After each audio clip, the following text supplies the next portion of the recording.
Good evening to everyone. It's a huge pleasure to welcome you both here in the room, but also the virtual participants who are joining tonight to the final seminar in the Calleva-Airey Neave Global Security series. I'm Julia Ebner. I'm the co-host of the series together with Joshua Stewart, who is also here today, and Brianna Rosen. And first of all, we're really grateful to our donors at the Calleva Research Center and at the Airey Neave Trust for supporting this seminar series. Without them, it would have not been possible to host this series. And of course, we're also very grateful to the Blavatnik School, who is kindly hosting us, who has been hosting us for the entire series. And I see some familiar faces in the audience. I think some of you have been to some of the previous seminars in the series. And I think it's fair to say that it's been quite an inspiring, or at least for myself, it's been quite an inspiring journey to see some of our external speakers cover a wide range of topics relating to the global security threats that we're facing. And we've discussed terrorism, threat detection, the UK's extremism landscape and counter-extremism approach. We've discussed geopolitical challenges and shifts in the global security landscape, as well as new emerging technologies and the threats that they pose, and the emergence of new types of conflicts and the future of cooperation. We've also zoomed in on Ukraine, and we'll be zooming in the postponed seminar on the conflict in Gaza. So I think this was quite a big range of security-related topics that we've covered here. And Lord William Hague has, of course, given a very powerful start to the series. And I think we have a very inspiring combination of speakers and approaches tonight for this final seminar. In today's seminar, we will be discussing democracy under siege, authoritarianism, radicalisation, and the future of freedom. So this final session allows us to take a step back and consider the deeper terrain on which some of these struggles that we've examined before unfold. The relationship between democratic institutions and the human mind. Today's seminar reflects on some of the most urgent questions of our time: how democratic societies can endure and perhaps also renew themselves in the face of rising levels of authoritarianism, political polarization, and the normalization of extremist ideas. This evening brings together two thinkers whose work approaches this challenge or this threat from very different, but I think complementary angles. And I'm really excited to hear the conversation between also the books that these thinkers have published very recently. So it's a real privilege to have you here. And we'll be examining, I guess, from everything from the brain to the ballot box, from beliefs to governance, and anything from restoring trust in institutions to the cultivation of cognitive flexibility, and how this may be a big part of the puzzle that we're trying to solve in terms of restoring trust in democracy. Let me introduce you to our speakers for tonight. We have with us Professor A C Grayling, who is the principal of Northeastern University London and is professor of philosophy. He is also a supernumerary fellow of St. Anne's College here in Oxford. He's the author of over 30 books on philosophy, biography, history of ideas, and essays. He was, for a number of years, a columnist at The Guardian, The Times, and Prospect magazine, and has contributed to many leading newspapers and broadcasting services, including his annual Exchanges at the Frontier series for the BBC World Service. He has twice been a judge on the Booker Prize, in 2014 serving as the chair of the judging panel, and he's a fellow of, he holds several fellowships, including that he's a fellow of the Royal Society of Arts and a fellow of the Royal Society of Literature, as well as vice president of Humanists UK. He has been recognized with many awards and distinctions, and his latest book, For the People, has just been published this month in the UK, and is also was simultaneously, as I just heard, also published in France. So if you want to read the French version, I believe it's also out now. And you can see his book here. Dr Leor Zmigrod is a political psychologist and neuroscientist and author of The Ideological Brain. Her research centers on what makes some individuals susceptible to extreme ideologies and the harms that ideologies pose to individuals' cognitive freedom. She studied at Cambridge University as a Gates Scholar before winning a junior research fellowship at Churchill College, Cambridge. She has held visiting fellowships at Stanford, Harvard, and both the Berlin and Paris Institutes for Advanced Study. She was listed on Forbes 30 Under 30 in science and has won numerous prizes, including the Women of the Future Science Award and the Glushko Prize. Dr. Zmigrod's popular science book, The Ideological Brain, reveals the psychological and neurobiological traits that predispose some minds to extremism, as well as the ways in which immersion in rigid ideologies might transform our brains and bodies. The book is being has been translated into over 15 languages. I think is being translated. Some of the translations have not yet come out, but has also been recognized as one of the most hotly anticipated nonfiction books of 2025 by outlets such as The Guardian, The Los Angeles Times, New Scientist, and The Financial Times. It's a huge honor and pleasure to welcome our speakers tonight, and I would like to ask you to join me in a big round of applause for our speakers.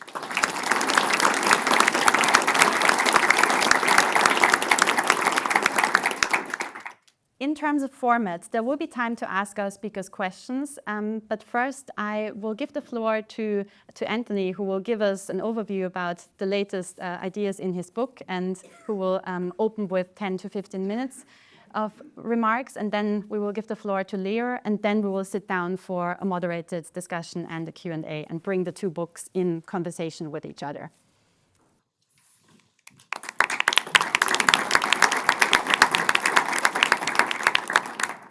Thank you very much indeed, Julia.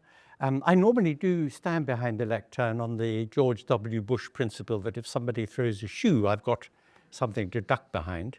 But a cursory view, even just a cursory view of this audience, suggests that there's not much danger of that. So I'll stand here. The book addresses the question of why it is that we are seeing our democracies in the world under some pressure. To a certain degree, faith is being lost in them. And correlatively, of course, there is the rise of authoritarianism and authoritarian regimes in various parts of the world. And the connection between the two is an obvious enough one, which is that people who are dissatisfied with what is happening in our democracies are naturally looking elsewhere, wanting strong leadership, wanting to have a new and more robust drive through the regulations, the traditions, maybe certainly the stranglehold that some feel that elites have on societies. And that perhaps a paradigm of this really is what's happening in the United States of America right now with President Trump. So in the book, I look at what I think of as four major reasons why this is happening. I should just mention at the outset, of course, that using the term democracy is rather an umbrella term. That democracies take different forms and somewhat different things are meant by it. Rather different thing is meant by it in the Democratic People's Republic of North Korea from what is meant by it in other settings. But in principle, I'm talking about democracies where the key idea is that government gets its authority from the expressed consent of the people, not just the implicit consent of the people. After all, those of you who were reading John Locke's second treatise on government in bed last night will remember that he said that Parliament rules by the consent of the people, when of course there was nothing even remotely resembling democracy at that time. But consent could be assumed from the fact that they didn't rise up all that frequently in revolution, though they've just done so twice in that century. But at any rate, the idea of express consent of the people is important in connection with what we think of as more or less genuine democracies through the means of periodic elections, which are meant to be free and fair. Although, again, of course, critics will say neither of those two things completely, given the pressures exerted on electoral systems by the presence of big money, manipulation, propaganda, the polarization in the press, and so on. But at any rate, fundamentally, express consent is meant to be at the root of what we mean by democracy. I mention in the book a very important point, in fact, one that I develop at the end of the book in talking about what I think of as some possible remedies or ameliorations for the pressure under which democracies face, and that is a suppressed premise about what a democracy is, namely that the government in a democracy is one which should be addressed explicitly in all its activities to the well-being, the welfare, and the interests of the people it serves. Now that is, taken to be an assumption of government, but for the reasons I'm just now going to sketch, that tends to be somewhat masked or in abeyance. So the four principal reasons that I think democracies are feeling somewhat under pressure, that faith to some extent is being lost in them, are these. First, within the familiar advanced democracies of the world, and as a principal target, of course, I take the Westminster model democracies, of which there are about 50 in our world, and of which the United States is one. But in fact, much of what I have to say applies to other non-Westminster model democracies as well. But what has happened in these democracies is that electoral politics has so infected government that, in fact, certainly on all the headline issues that affect a society and an economy, what we see in government is more or less constant campaigning. So Prime Minister's questions, of course, just looks like the hustings.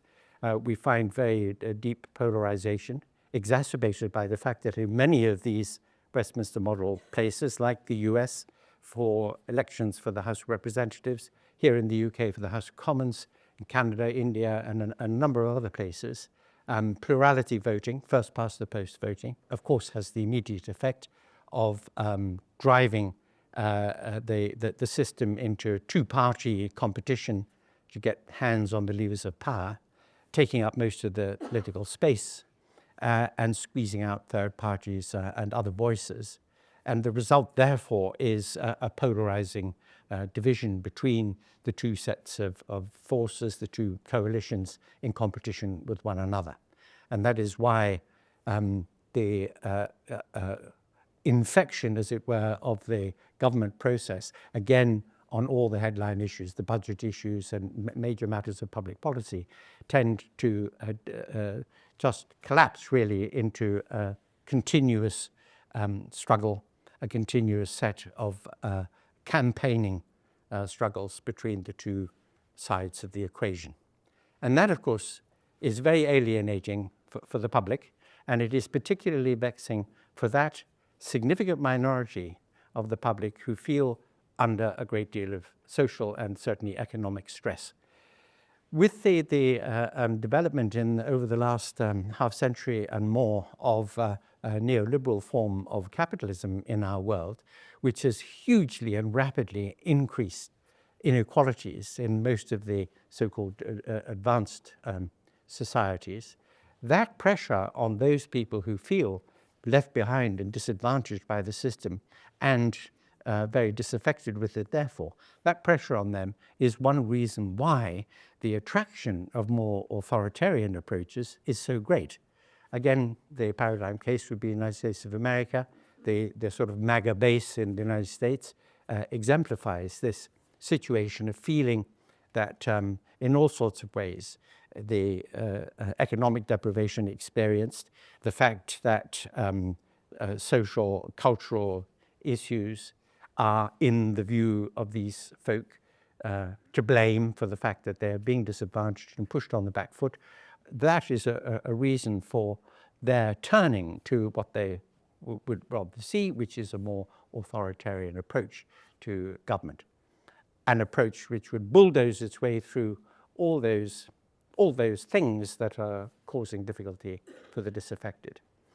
And I think that there is a story to be told, and in fact I tell it in the book, about how this has happened. If you go all the way back to James Madison in Federalist Paper number 10, where he talks about the great danger of factionalism. This is where the political process is hijacked really by competing parties who struggle with one another to get power, that all sorts of ill consequences will flow. And with the increasing democratization of the Western world, that is the increasing extension of franchises in the Western world, political parties have had to become much more coherent, cogent, with a program, with loyalty among members of the party, with party discipline, to the point now, of course, where the question is sometimes asked, why bother to vote for an MP if what that MP is going to do is represent the party line rather than me, who's going to be whipped through the lobbies on manifesto issues for fear of being expelled from the party and not being supported by them for re-election. So there's a careerism element that enters into that. But the way that political parties have evolved in these ways means, in fact, that especially in plurality systems like our own here, what we get are legislatures which theoretically, of course, are meant to be holding the executive in the country to account. What we get is that the legislature becomes the creature of the executive, because the executive is drawn from the leadership of the party. And if the party has an unassailable majority in the legislature, then, of course, what we have is something which in principle is very, very little different, in fact, from what happens in the People's Republic of China. That is, that the leadership of the party is dictating what happens, because they tell the members in the legislature how to vote to get that program through. So the infection, as I say, of electoral politics, the adjective there is important. Political debate in a society is tremendously important. A society has to have a conversation with itself about its direction of travel and about what all the major public policy issues should look like. Again, under the government of the idea that these should serve the interests of everybody in the society, and not just those who support the government of the day or who have donated money to the government of the day, but should be for everybody. That is the ideal, that's the hope. But what has happened with the generation of these electoral politics, that's to say that the political process is such that between elections, what you get is a great deal of electioneering, a great deal of campaigning. Again, I quote Prime Minister's questions as an example of this. It's a hustings, where verbal rotten tomatoes are thrown. So that's one reason why there is dissatisfaction, one reason why people feel that the system is not serving them or meeting their needs. And we're talking now about significant minorities of people in society who seek elsewhere for redress. That's the first reason. Second reason is that this is not a new phenomenon, but it is an exacerbated phenomenon, and that is that since about the 70s and 80s, with the change in the way that major capitalist economies have run themselves, so from the Reagan-Thatcher era, what we've seen is the growth of incredibly powerful and extremely wealthy multinational companies, not constrainable by any one national government. The practices of these big companies involve, in some cases, depredation, certainly on the environment and certainly on low-wage workers in countries to which these big companies go in order to keep labor costs low.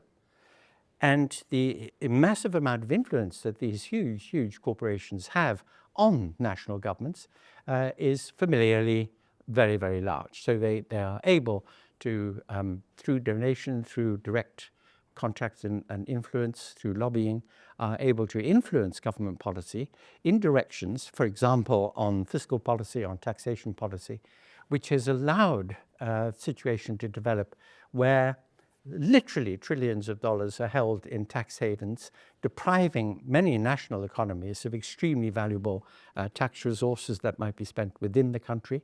But the combination of the siphoning off of money from national economies by these means, and the huge amount of influence that these big transnational corporations have, and the fact that they are almost ungovernably influential in these ways is another exacerbating factor. And certainly in the global south, in developing economies, when big corporations come in, for example, to do primary materials extraction, let us say, the effects on the local community while they're doing it and after they've left, if there hasn't been a deal about restoration of the environment, has often enough been negative enough for people to want a different way of dealing with the problem, perhaps keeping these companies out or contesting them or protesting them. But at any rate, their influence in the world has been both positive and negative. Of course, it's been positive in the sense that global wealth has risen hugely, and with it, of course, huge numbers of people have been lifted out of poverty around the world since about 1980, maybe 1.5 billion people, which is a tremendous success story in its way, but at a huge cost, at the cost of putting under strain the kind of governmental systems that we have. So that's the second point. The third point is that there is now, as it were, a new kid on the block, and not really new and certainly no kid, but a new model of what a very successful and flourishing economy could look like without democracy. And the model, well, there are two, in fact, a smaller and a larger. Small one, which has been around for a long time and has already been to some extent in the corner of the eye as a possible way forward, is Singapore. So a very authoritarian regime with a very successful economy, very high standard of living as a result. But of course, the big model is China. And China's rise and economic development over the last few decades has been absolutely spectacular. I lived in China in the 1980s. I lived in Beijing at a time when a large part of the city was still rather traditional in form, many hutongs, and the city walls are still there and so on. Now what we see all around in the big cities in China are spectacular futuristic versions of Manhattan. I mean, they are absolutely spectacular. I say this on the basis of seeing pictures of these places because it is now some time since I've been unable to get a visa to get into the People's Republic of China as a result of blotting my copybook with them. But at any rate, the transformation has been absolutely extraordinary. And it has been done on the basis of an authoritarian state capitalist regime, which has seen the following as the trade-off, which is that if they can raise the living standards of the people won't want democracy. Why would you want to be engaged and participating and arguing and quarreling? I mean, after all, the thing about democracies is they tend to be noisy because there's a lot of discussion and disagreement, whereas tyrannies are rather peacefully quiet because nobody's allowed to say anything. The silence of the wasteland, if you like, from the point of view of rights and civil liberties. But at any rate, that is the trade-off which has very largely worked, especially for those areas of China, the special economic zones and the big coastal cities and elsewhere, where the standard of living, the urban environment is a mark of just how very successful China has been economically, and how the pride that I'm generalizing, but the Chinese people take in the idea of China, Zhongguo, which means the central kingdom, so a very important, part of the world, can take great pride in the fact that China is now a superpower. It's certainly a global hegemon in the Asia-Pacific region, but it is by the middle of this century going to be the wealthiest nation in the world, and this is a source of great satisfaction, and it helps the Communist Party of China to present itself to the people as being a good custodian and leader. We do hear, when it manages to get out in dribs and drabs through the rather weak and small-numbered democracy movement people in China, that there is a significant amount of unrest in the hinterlands, in the poorer rural areas, but that is suppressed by the authorities, and we hear very little of it out here. So there is a model to which some politicians look, and to which some people look and say, why bother with all this business of voting and having governments which are very short-term and very wedded to the electoral cycle and are not able to plan long-term? Look at how very successful the Chinese are. in having longer term, very methodical aims to which they can work, and they can do this because they don't have a political process that derails it. So there, the third reason there is a powerful model, a powerful paradigm to which people can turn and look, and by which they're attracted. And then fourth and finally, of course, is the fact that both within democracies and from external actors, state actors, Russia and China are very active in these respects, and they're not alone, attacking democracy or attacking Western forms of democracy. Very recently, China published, and the quality of the propaganda that comes out of China is extremely high. I mean, very, very cogent and extremely well reasoned and very well organized and put together. And what China talks about now is what's called whole people democracy, which is the new word for the dictatorship of the proletariat. So this is the leadership of the party to which the whole people consent because the party acts in their interests. The party points out that there are other parties, but they are friendly parties. They help the Communist Party in its work. They don't oppose it, and therefore we don't see the polarization, the bitterness, the divisions. Again, paradigmatically, the United States of America is such that the political divide there has almost the condition of civil war between Republicans and Democrats. And the division is so deep that it can result in things like these budget crises that they have periodically in the US. But from these actors, both within and without, deliberately undermining by propagandistic means, potentiated, of course, by the fact of the internet and by the great weapon of social media, they're able to insinuate ideas, doubts, difficulties into the debate. And of course, this is an extension, but potentiated by cyberspace anyway, a potentiation of what has always been a strategy, which is to destabilize and undermine your enemies, the other. But these new instruments have enabled this hugely. And therefore, that has ratcheted up the decibel level of complaint about what's happening in democracies. So, the politicization of government within the democracies, these transnational corporations, the new model on the block, and the fact that there is a heightened propaganda war aimed at destabilizing the Western democracies. These are four reasons why we're seeing a major change coming. I know I'm probably going over time, am I? Yes, okay, sorry, I'll talk fast and stop. So I have one solution which we could, or one thing to offer which we can discuss a little bit more, and that is that it seems to me that without having to undergo a major revolution in our organization, we should take seriously the suggestion that Madison made in that Federalist paper where he discusses factionalism. He points this out.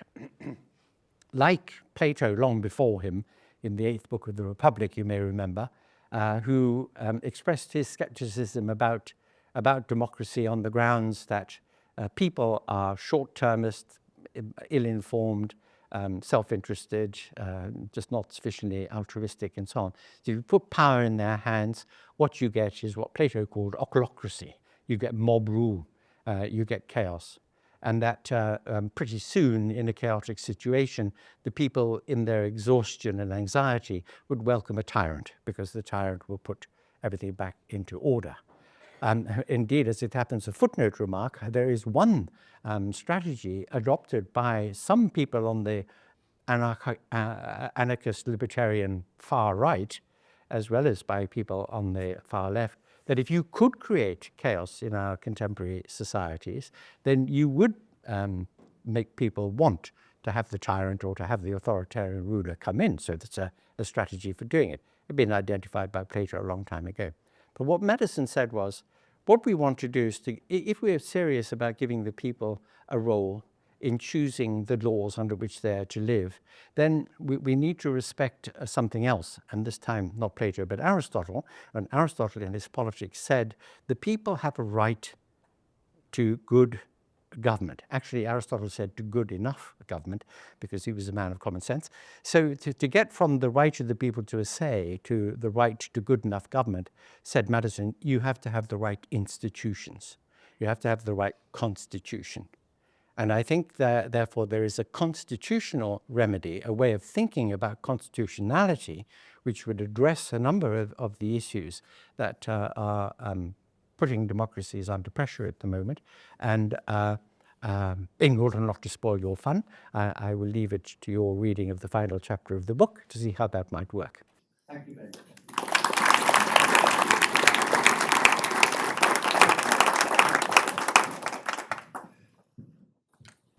Hi, everyone.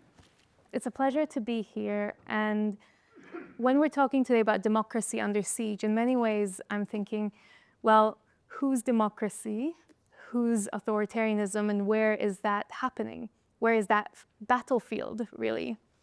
And as we were listening to Professor Grayling before, I was thinking that, of course, we can map those battlefields onto the globe, but in many ways, they can also be found within ourselves. And that's not just a metaphorical thing to say. As a psychologist and neuroscientist, I've studied what it is about the brain that changes when a person becomes immersed in an extreme ideology, an ideology that's closed, that's authoritarian. And what we find is that you can actually observe the process of radicalization happening to people's brains and bodies in real time, in tangible ways. And when we were talking about this earlier, I was thinking, well, when we talk about freedom, and here today we're talking also about the future of freedom, sometimes when we're sitting here, we can feel a bit maybe arrogant in the sense of, well, we have freedom, our democracies are safe, but actually they're not. And one of the thinkers that I was really inspired by is quite a niche thinker called Erich Hoffer, who wrote a very famous book called The True Believer. And in it, he tries to dissect what makes a person a true believer to basically a closed ideology. And he said something towards the end of the book that struck with me today in particular. And he said, there's a large measure of totalitarianism even in the freest of free societies. But in a free society, totalitarianism is not imposed from without, but is implanted within the individual. There is a totalitarian regime inside every one of us. And again, that might seem literary, it might seem like a political statement, but in the research that I've been doing with the neuroscience and psychology of ideologies, we find that that's actually true in many ways. Now, obviously, I've written a book called The Ideological Brain, and if I asked you if you think you have an ideological brain that's dogmatic, that's rigid, that's closed to evidence, most of us would say, of course not. Right? My brain is the rational one, the balanced, the open brain. I would never be seduced by closed ideologies or extreme ways of thinking. But the problem is that, for many of us, that's actually wrong, because many of us are a lot more susceptible to extreme ideologies than we realize. And the reason that that matters is that the harms that closed ideologies pose to us are physical, they're biological, they're psychological. And so that when we're talking about authoritarianism, radicalization, democracy being under siege, that's because our own brains can be changed by the authoritarian ideologies that we believe in. And I can give you some flavors of the kinds of experiments, the kinds of findings that I've done, that other researchers and scientists in this new field called political neuroscience have found. And because that really gives us, in some ways, a disturbing picture, but also one that does show us what it means to achieve a kind of psychological resilience to extreme and radical ideologies that each of us can cultivate and maybe should, especially at a time that's so unstable, where democracies are starting to crumble around the world in places where we thought they were most strong and free. And so in my own research, I've compared brains that are highly ideological and dogmatic, that believe in an ideology in this really passionate and stubborn way, and compared them to brains of people who are a lot more open to nuance and evidence and alternative perspectives. And what I found is that actually our susceptibility to extremism is not a binary, where a small minority is susceptible and the rest of us all here are immune. Actually, we all exist on a continuous spectrum. And that spectrum is powerful because it allows us to scientifically study what makes one person a lot more susceptible to any kind of extremism. And that's the thing, I'm a bit agnostic about what the content, the mission of the ideology is going to be, whether it's going to be far right, far left, nationalistic, globalistic, environmentalist, fascist. I'm interested in all ideologies. And that's not because all ideologies are the same, but because the process of being radicalized towards any ideology has certain features that are very, very similar, regardless of the content, the substance of the ideology. And so in my research, the kinds of experiments that I run are neuroscientific, are psychological, and what we discover from that is that people who have who take an ideology to the extreme display particular characteristics in their brain structure, in their personality, in their cognition and emotional habits that are different to people who are more tolerant, more resilient in the face of closed ideologies. And I'll give you a couple examples. So one example that I've looked at in particular is a psychological characteristic called cognitive rigidity, where we all are on some spectrum. Some of us are very cognitively rigid, others are very cognitively flexible. Most of us here would be somewhere in between. And what I've found is that a cognitively rigid mind is really one which sees the world in black and white terms. They'll struggle to switch between modes of thinking or adapt to uncertainty or change. And in order to measure someone's rigidity, though, I don't just ask them how rigid they think they are. Because if I asked them, well, I found that actually people are shockingly bad at knowing themselves. The most rigid people will tell me that they are spectacularly flexible, and the most flexible thinkers will be quite ignorant of their own flexibility. So that's why I use unconscious cognitive tests to measure the rigidity that people have objectively, not necessarily with their knowledge. And to do that, I give them these psychological tests that kind of look like games. They look like solitaire, like Tetris, but they allow us as psychologists to measure the way in which a person processes information, how they make decisions, how they respond to change. And so in these games, often I present people with, for instance, a kind of one example is a card sorting game where they're sorting cards on a screen. They might quickly realize when they start playing the game that when they put a red card with a red card, they'll get rewarded with points. And then they apply that color code. They put a blue card with a blue card, a green card with a green card, and they start playing the game. And at this point, they feel great. They feel like they've mastered the game. They're following this kind of color rule, and they're feeling amazing. They're feeling just like incredible players. But then after some time, after 10 or 15 rounds of them applying this color rule, suddenly the rule changes. And I'm interested in that moment of change because some people who are very cognitively flexible will adapt their behavior. They'll notice, okay, the old rule doesn't work anymore, and actually now I can sort the cards according to the shape, the symbols. I'll put hearts with hearts or triangles with triangles, and they'll move on and they'll adapt their behavior. But other people, when they encounter the change, the cognitively rigid thinkers will hate the change. They will despise it. They will detest the fact that they have to change. And instead of adapting their behavior, they'll actually apply the old rule again and again, even though the game is telling them you're getting it wrong. So that kind of rigidity is not necessarily something that people can reflect about themselves. They might not know how rigid or flexible they are. But I've found that people's rigidity on these kinds of totally non-political psychological games is a huge predictor of their ideologies, where people who are the most cognitively rigid tend to gravitate to the extremes.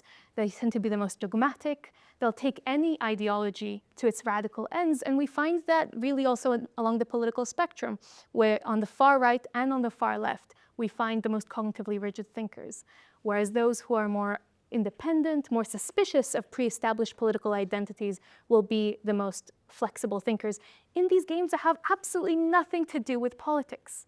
But they can show us that the intuitive way in which a mind responds to change, in which they solve problems and challenges, can foreshadow which ideologies they will choose and how extremely they'll decide to embrace them. And so through this lens, we can start to get really into the brain and into the body.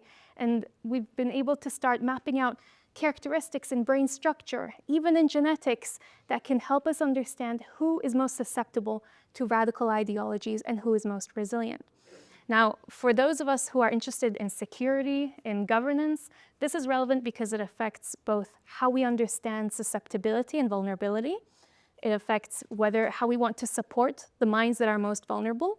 Because right now, a lot of the strategies of counter-extremism and counter-terrorist policy involve just challenging the person's ideology, saying, well, your narrative of the world, your ideology is wrong, and here is an alternative one that we think allows for more peaceful societies. But that has proven to be quite a flawed strategy, because often we've found that actually people who become radicalized towards an ideology and then manage to climb out and become de-radicalized, they're still in a very vulnerable state. And often those people do get attracted to another ideology instead, sometimes the opposing ideology. So people swing, because once you've learned to follow an authoritarian or closed ideology, you've not just learned the tenets of that ideology, you've been given a kind of cognitive structure. And that's really, really hard to let go of. You've also been given a community, an identity, a set of people who feel like family to you. And that's also really, really hard to disentangle from. So if we want to create better policies that help the most vulnerable people, we can pay attention not just to their objective, observable characteristics that we typically think might put them at risk, which are demographics, economic, technological risks, cultural risks.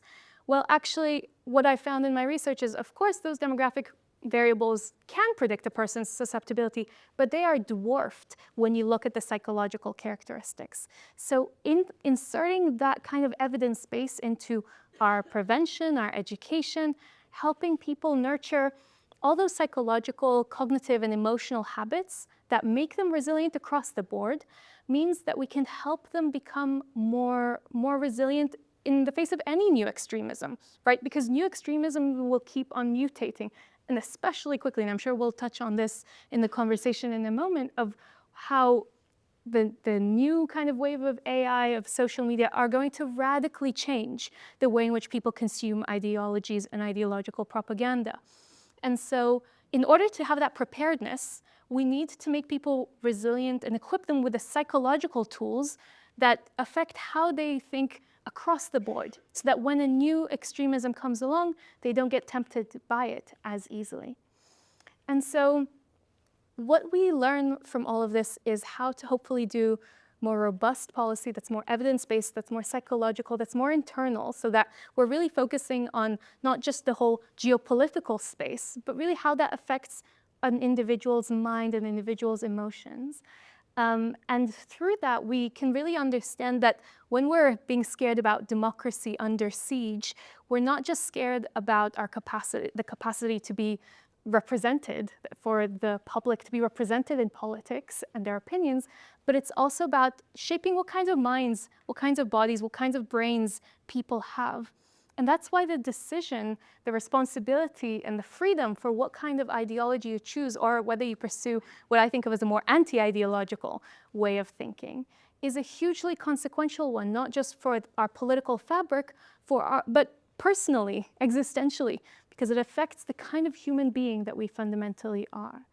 So with that it sounds like a pessimistic note, but actually there's optimism there, because as we know, the brain is incredibly malleable, incredibly plastic. So we can choose what kind of brain we want to have. And if we see that the brains can become radicalized to a certain way, and in this very totalitarian kind of way, in that the whole brain, the whole body becomes shaped when it becomes a kind of true believer to an ideology, well, we can also understand what makes a person free, and how we as individuals can make ourselves more cognitively, psychologically free. So there is optimism there, because each of us has the power to shape. Not all of us have the power to shape politics, but many of us, all of us, have the power to shape ourselves. So with that, maybe that's where we can start opening the conversation. And yeah, thank you all for being here.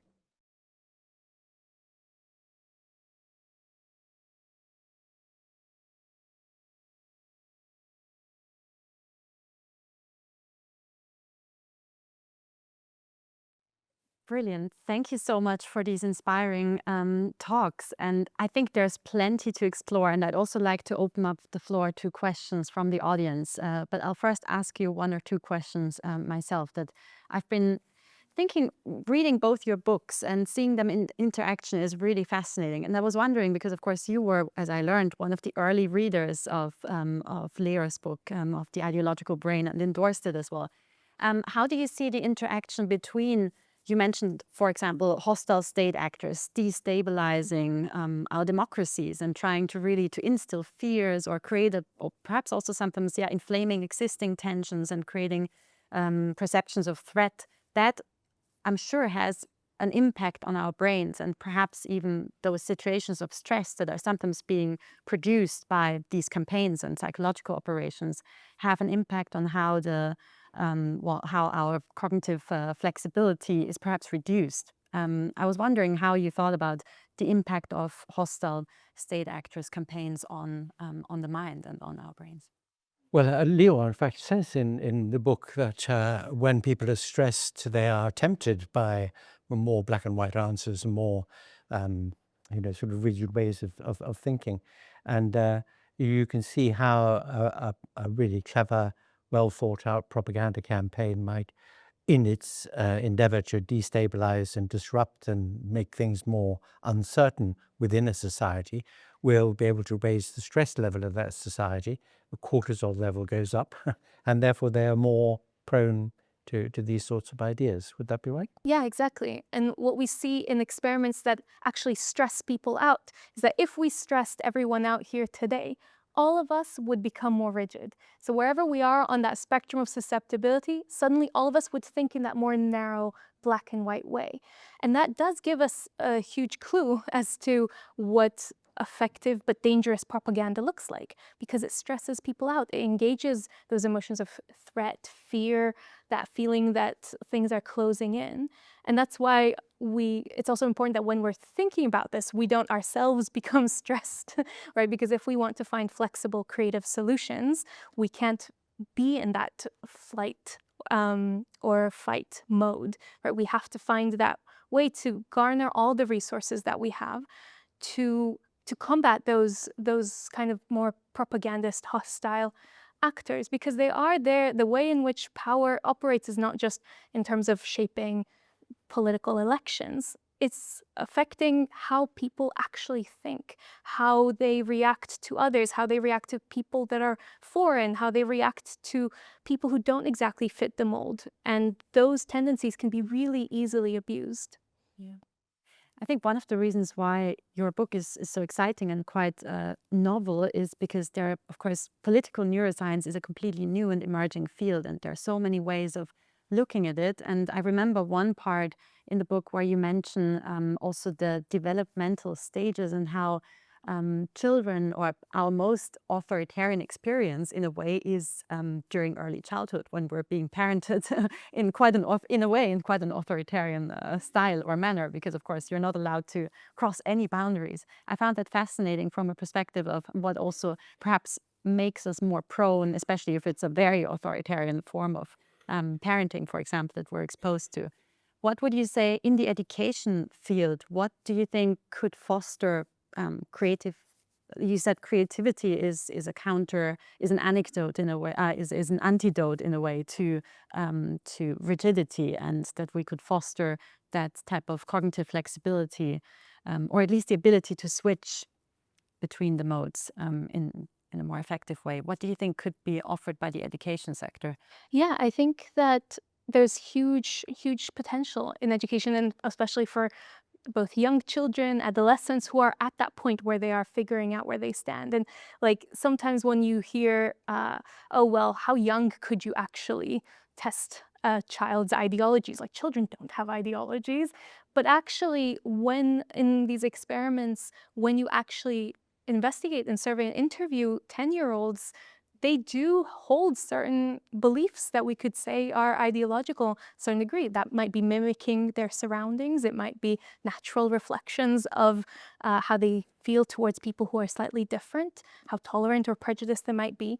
But there's a huge thing, a lot that you can do with children and adolescents because their brains are still developing. So on one hand, they're searching for answers to a complex world, but they're also open and flexible and can still go in many different directions. I think in terms of education, it's not just about trying to show, for instance, adolescents, here are problematic, toxic ideologies that you should be nervous about or stay away from, because also we know now when we look at adolescents and the ideologies that they are radicalized by, those feel very incongruent with the education systems or with their liberal parents, right? We have misogynistic ideologies that seem completely regressive, but yet 15-year-olds are now buying into them.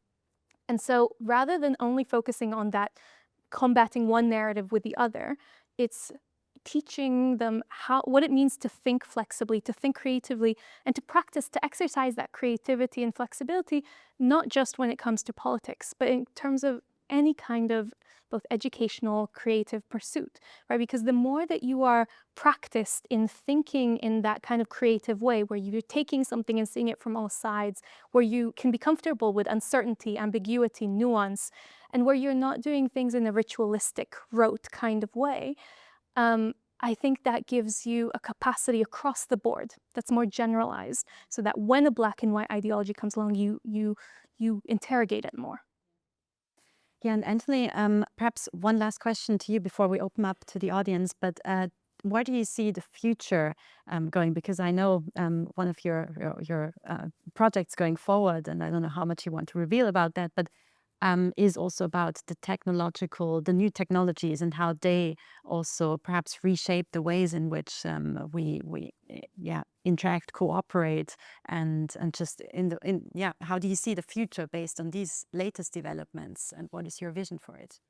Well, an interesting question, because it speaks in a way to what Leor has just been mentioning. A very important point you made, which is that we don't want to indoctrinate, we want to educate. So you have to indoctrinate against ideologies seems to be ideological itself, particularly if you choose what it is that you'll be indoctrinating. This speaks to an issue familiar in this whole debate, which is that the main reason why we want to try to retain the best aspects of liberal democracy is precisely because they defend, on the whole, civil liberties and the rule of law. Those are the two gems of liberal democracy, and those are the two targets of authoritarian endeavors. Now, among our civil liberties, or underwriting the idea of them at any rate, are certain values, and one of those values is tolerance. And the great paradox of tolerance is that if you're tolerant, you tolerate the intolerant, and then they rise up among you and they subvert your situation. And that is the point at which defending against intolerance in a society requires that people be flexible, nuanced thinkers, capable of seeing a range of options. And so, you know, the phrase critical thinking, which has now become such a banality, such a cliche, that people's eyes glaze over, but it is so fundamentally important. I mean, I often sort of make the point, you know, about the internet, which back in the 90s, when it became a thing, we all thought, oh, this is terrific, you know, there's the universal agora, no gatekeepers, we're going to have open conversation and what have you. Instead of which just turned out to be the biggest lavatory wall in history, everybody scribbling their graffiti on it, hate speech and rubbish and nonsense, misinformation. And therefore, it is absolutely key to be able to evaluate what one meets with in that space, because so much of it is itself an attempt to indoctrinate ideologies and ideas that undermine the concept of the tolerance and the civil liberties and the commitment to a structure in which we don't have rule. You know, I'm reminded of Livy talking about the Roman Republic replacing rule by men with rule by law, you know, in the domain of fair, impartial, equally accessible law, which is one of the ideals of a democratic order. Not the reality, by the way, but the ideal at any rate. Great. Do we have any questions from the audience here in the room? Yes. Predaps, Reuters, and various other interests. I just came from an event at the Royal United Services Institute early this morning, which was looking at preparing the country for a long war. A pretty grim discussion, pretty depressing on every conceivable level, but this idea that our democracies in Europe and on the other side of the world face this threat of either a long grinding confrontation with Russia and China where they're subverting our democracies, or indeed a short war where they're trying to make bits of countries disappear, grabbing about the Baltic states, obviously, or even a long war, possibly, conscription, threat of nuclear Armageddon, but that moment where democracies have to potentially force their young people into uniform and fight a long war, which I suspect some people would regard as being a fairly extreme ideology in its own right. Certainly, a lot of parents aren't going to be particularly keen to bring their kids into uniform. Firstly, I mean, what are both of your thoughts on how ready our societies are to manage those dual threats of both political extremism on the fringe and external threat, and also particularly to Leor, at the base of that, it's all about building resilience. If we're trying to bring up a bunch of people like my 12-year-old niece, by the time she's 22, she needs to be able to think intelligently about politics, but she also potentially needs to be able to look after herself in a world that may smash her in the face when she gets mugged in the street, but may also be in a place where her country gets smashed in the face by a hostile state.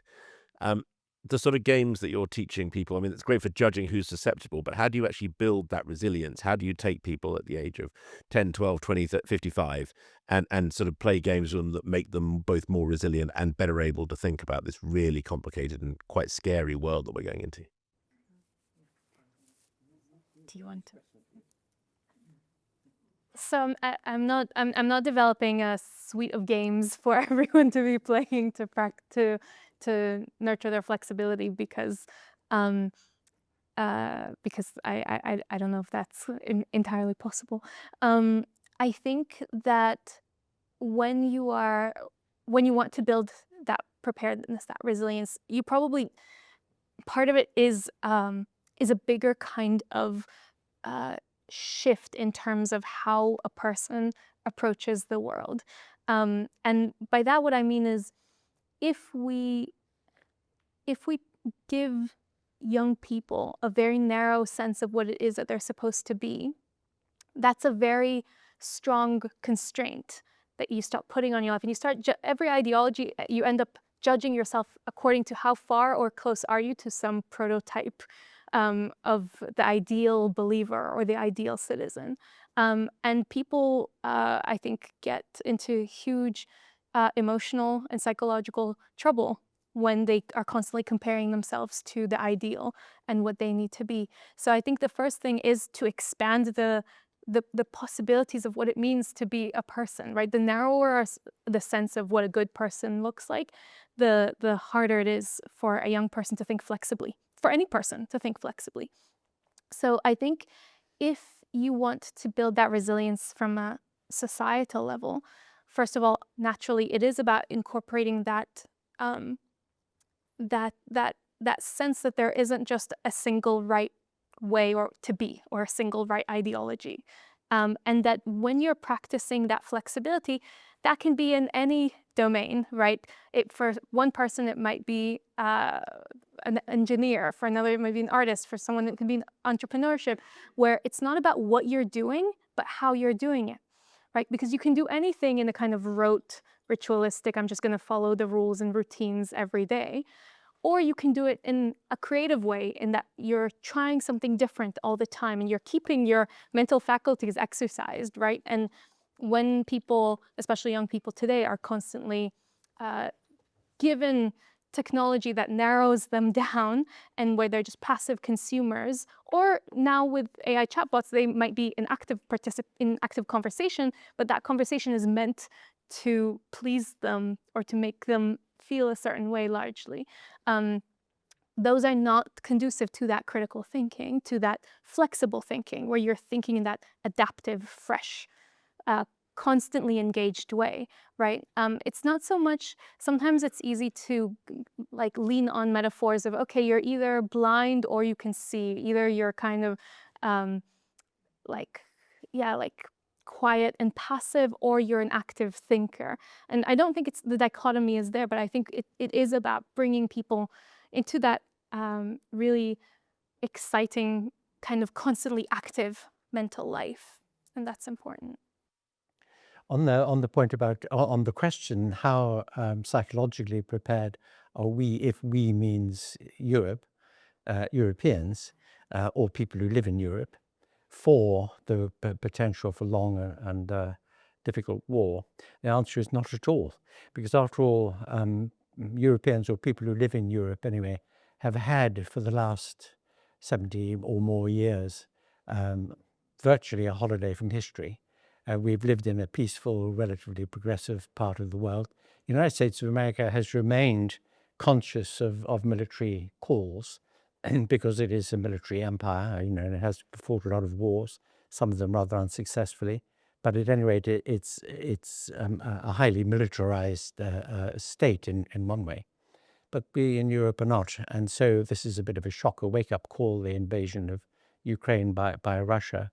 And even indeed in the first period of that following the invasion, the thought that it might generalize, that it might spread, that there might be a demand on the rest of us in Europe, the denial was the order of the day. So, military organizations, military think tanks and others might be thinking about the inevitabilities here, but I don't know that the rest of the population is doing it. And it's going to be a nasty shock when they do.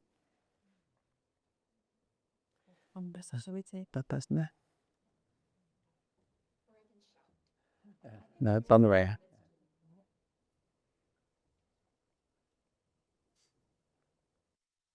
Thank you so much. It's really inspiring to hear both of your talk. I personally have a background in education psychology, and now I'm studying policy adjacent studies at Oxford. So I'm really interested in your views on the role of safeguarding laws, especially targeting children. Are they like anti-democracy in nature in a way? I have like a case study here where Japan recently declared that coerced religious activity would be considered child abuse, because in their national survey, it showed that 90% of people disclosed that they feel like when they were younger, they were coerced into practicing religious activities. So when we think about from a young age, exposing children to different schools of thoughts, different ways of living their life, that if that's important, would this kind of safeguarding laws against religious activities or any other sorts of potential danger they could encounter in their young life, even engaging in online activities like the manosphere, as Leor you mentioned. Yeah, so what do you think about those safeguarding laws, and how should they exist in democracies? Thank you. It's an interesting one, that because when I often put the point that in connection with faith-based schooling, so when a state like our own provides funding for religious organizations, so it might be the Church of England or Catholic Church or others, to have schools, denominational schools, the great argument against doing it can be put in two words, and the two words are Northern Ireland, because the result of the polarization, division, opposition, perpetuation of an ideology, a religious ideology in this case, is potentiated by how young you get the people in question to absorb this ideology. I should think my own personal view, and I'm certainly open to hearing disagreements about it, but that the major religions largely survive on the basis of indoctrination of children. Even, there's a trajectory, isn't there? So very young children, for good evolutionary reasons, are very credulous. So they believe Father Christmas, Tooth Fairy, and everything that they learned from their parents about religion. I hope this won't upset anybody, but there isn't a Father Christmas. And the Tooth Fairy, although I remember once my youngest daughter, whom I was trying to bring up an atheist, although my wife said to me that would inevitably mean she'd be a Mother Abbess one day. But at any rate, I was trying. And she said to me one day, I don't believe in the gods and goddesses, which is what I required her to say in theological discussions, but I do believe in the truth fae. And I said, well, you're very well advised to, because you've got empirical evidence in its favor. Since whenever she lost the tooth, she got a pound. There happened to be me who was the tooth fairy, but there was one. So I mean, so in that kind of case, it's very difficult because the pressure from society is great. And then the question arises about just how you're going to navigate this very difficult set of shoals, about how far does your own commitment to liberal open-mindedness and flexibility of thought begin itself to verge on a kind of ideological commitment? Because, of course, opponents say that exactly is what it is. Yeah, and I think what I would add is that in this, both for education and safeguarding, in the same way for counter-extremism policy, I think the best policies that exist are not ones that single out like ideology A and not I'm against ideology A and ideology B, the rest are fine. It's ones that rather than focusing on what are the wrong beliefs, focusing on the ideological structures and that closedness and the dogmatic nature of many different kinds of ideology. So when you focus on the structure rather than the substance, I think you get much more robust policies. And kind of there was one somewhat surprising thinker who talked about indoctrination of children, which was Darwin. And that's not someone you would expect to have a political life. I mean, maybe political implications of his evolutionary theories, but he actually really explicitly wrote some hypotheses about how the brains of children might be shaped by repeated inculcation he was thinking about religious ideologies, but I think we can interpret it a bit more broadly. And actually, he wrote down this hypothesis when he was penning his autobiography at the end of his life, and then it was erased by his wife, who was religious. So it was actually erased from his autobiography for over 80 years, and then his granddaughter, Nora Barlow, brought it back in a later edition. But by that point, people have largely forgotten about it. So in the book, I write a little bit about that because there are multiple levels of censorship about talking about ideological indoctrination that are really important that you want to consider when you're designing those kinds of policies. Great. Shall we take 2 more questions, but perhaps combining them? Yes, one here, and then we also take a second one, and then we'll wrap up. Sorry, I want to combine 2 propositions. I'm a journalist, like my colleague from Reuters. I was particularly struck by what you said about the middle ground and the state of democracy in the UK. I've been nearly 60 years in journalism, and increasingly we've seen the power of the focus group and of the opinion poll. Quite early on in incarnation, I hope I'm not traducing it because I'm now writing for it, The Independent judged what it should do in its leaders by doing focus groups. Not what we have discovered and found out empirically, forensically as journalists. It's what would you like us to write about? And then it becomes a slant.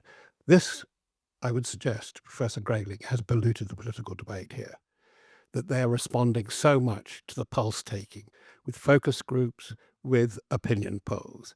And then, as Professor Zmigrod was saying, then you get worried and you get rigid. So you go back to, again, in my experience, I've never really known it like this, that a party manifesto becomes like tablets of stone. It's handed down from Mount Sinai. You can't change it. Circumstances don't change it. And this is the second part. I think you're really onto something very strong, is that we do not know how to talk civilly to each other about things we fundamentally disagree about. The book of the year for me, and it's an old book, it's 4 years, but it's come from this university, that has really struck a worm in my head, is Mere Civility by Teresa Bejan. And it's terribly interesting how she takes 17th and 18th century models, Locke, Hobbes, but above all Roger Williams, where the phrase comes from, And it is particularly striking amongst my colleagues of the BBC and so on. The middle ground is now contested because I would say back to focus groups and so on, so many interviews in public media are part of a political campaign, that they're questioning the campaign. So you have no political courage. You don't evolve new policies in the very difficult circumstances, I agree, that we're facing for, because maintaining a hot peace in Ukraine, having done this business, as I said, for well over 50 years, is going to be a damn sight tougher than managing the war as it now is. Thank you.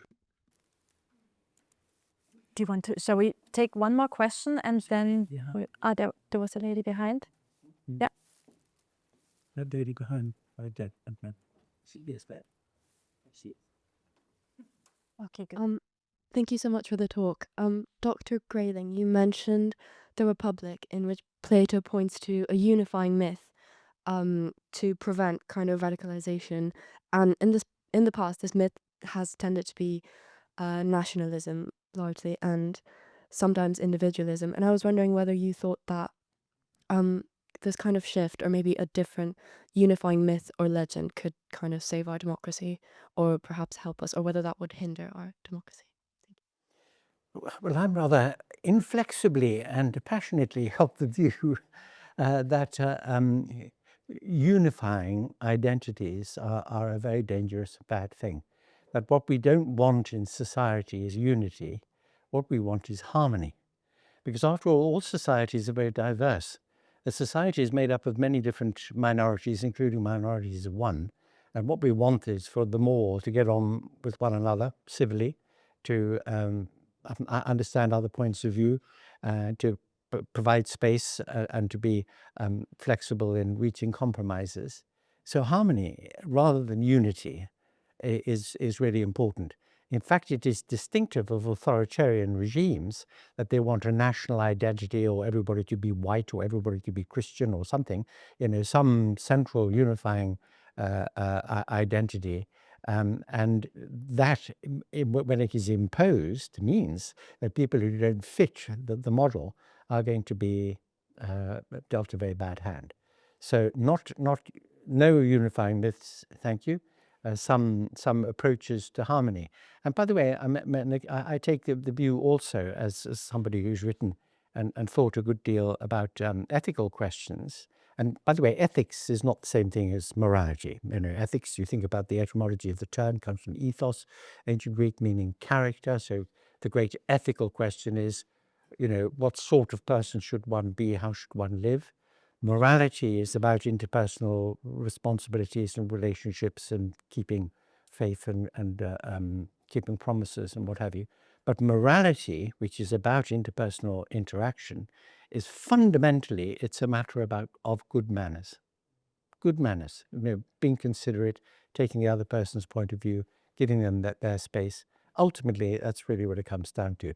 And indeed, it's hardly surprising, therefore, that the very word, which actually comes from a coining by Cicero, who, looking for a term, went to the Latin mos moris, plural mores, which we still use to mean etiquette and traditions and what have you, but mos moris, but fundamentally means good manners.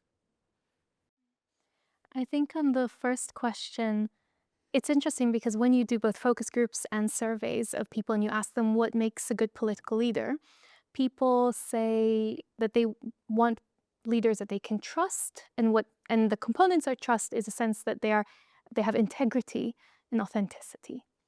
I think the problem is that now people are confused, and integrity is mistaken for rigidity, and that not changing your beliefs and not responding to changes or evidence or alternative perspectives is considered a good thing. And I think that's one of the biggest political problems right now. And so disentangling that and showing that actually integrity does not necessarily have to be about rigidity and a lack of change, but it can also involve being adaptable, listening, and being able to actually update your beliefs in response to evidence is hugely important. And if we can do that, I think that will help us saving our democracies from being under siege. Great. On that positive note, I think we have a reception waiting for us outside, so you will be able to perhaps still talk to the speakers more informally and also exchange ideas on the talks that we just heard on this really inspiring conversation. Thank you so much again for joining us, and thank you to our speakers.